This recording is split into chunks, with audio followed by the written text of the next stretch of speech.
30 days. That's how long I've been using Apple's M3 MacBook Pro. And I'm convinced video editing will never be the same. This machine has redefined what's possible. Today, I'm breaking down exactly why the M3 MacBook Pro isn't just another upgrade. It's a game changer for video editors and content creators worldwide. Imagine this: you're up late, racing against a deadline, pouring everything you've got into that final edit. The footage looks perfect, the timing's spot on, and for once it seems like everything's going smoothly. Until it isn't. DaVinci crashes, and with it goes every tiny adjustment, every hour of progress. You sit there, staring at the screen in disbelief. If that sounds familiar, watch this video until the end. First of all, I want to talk about some info about the device. This is the M3 MacBook Pro, and I've had it for around 30 days now. And honestly, I'm amazed. The version that I've got is the M3 MacBook Pro with 18GB of RAM and 1TB of storage. It's also running the newest Apple OS, and I choose the black color, or the space black color. This is how it looks like. And at first, I've thought maybe it's better to get the silver one, but the reason I got the black one is because I hate fingerprints. On this one, you basically don't have any fingerprints, and there is a few things that I really want to mention to you about the device. The main things that you got to know if you're a video editor. First of all is the build quality. It's really firm. One really popular thing is that you can actually open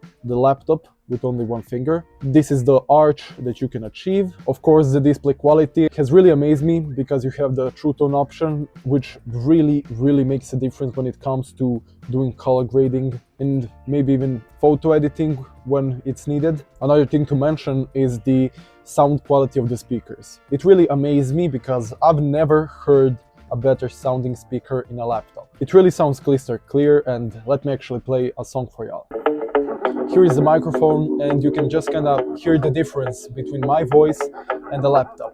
Of course, when you are in a room and not outside like I am right now, the speakers are gonna sound 10 times better. And another really important thing is your camera, because this is a work and a business laptop, and it's really good because you can also FaceTime people with this camera. You can also connect the phone as your main camera, but I'm going to talk about that later in the video. Now, how much does this laptop cost? It costed me around $2,300, but I looked it up on Amazon, and you can get some really good deals at around $2,500. It may be a bit pricey, but look at it as an investment. First of all, how much time will it save you? And second of all, how many headaches? Now, one of the biggest reasons that I got this laptop is the portability you get with it. This is a 14-inch laptop, and it's also really light.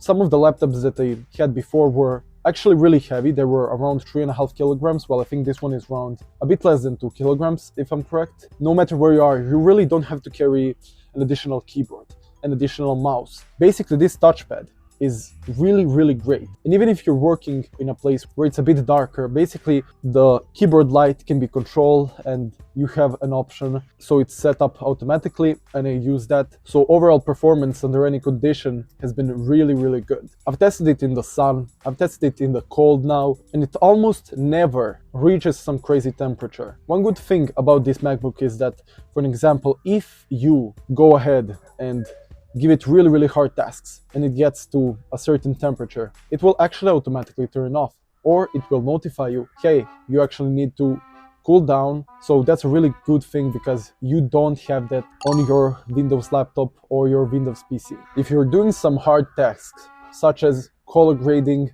doing some 8K, 4K video editing, what will happen is that your battery will last likely around 6 hours. But if you're doing some easy tasks such as browsing, watching YouTube videos, maybe being on Instagram, writing emails, you're gonna have around 18 to 22 hours of battery life. Usually I charge it only once a day, even though I do some harder tasks on it, and I've actually been really bullying this laptop. But so far, the battery has been honestly amazing.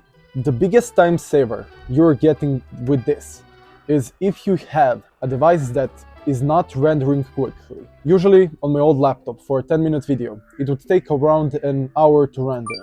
But nowadays, it only takes me like 2-3 minutes. Now, even though you have the M4 MacBook, I think this is one of the better upgrades you can do if you have, for example, an Intel, since you don't have to wait too much for rendering and all these time-wasting tasks, you're gonna find it much easier to actually enter flow states, and there will be no setbacks when you are working on some important task. And also, do you want to use Final Cut Pro? Do you want to use DaVinci? Do you want to use CapCut? It really doesn't matter. This laptop can handle it all, 4K footage, 8K footage, throw anything at it, and it will work seamlessly. Now, the last thing that I want to be talking about is the Apple ecosystem. This is more important if you are, for an example, content creator, because you are able to transfer files with extreme speeds. First of all, you got AirDrop.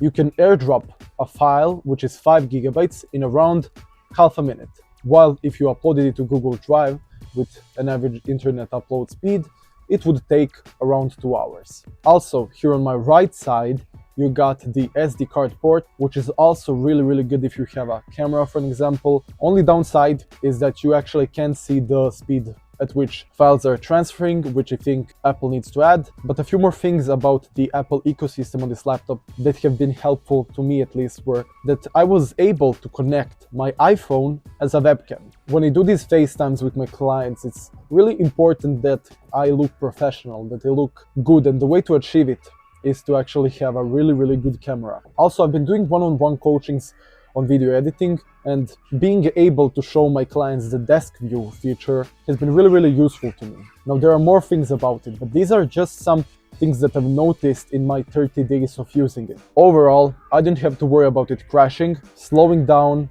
or waiting too much for renders. I can just edit smoothly without distractions. And let me know in the comments, what's one topic that you would like me to cover in the next episode? I'll see you in the next one.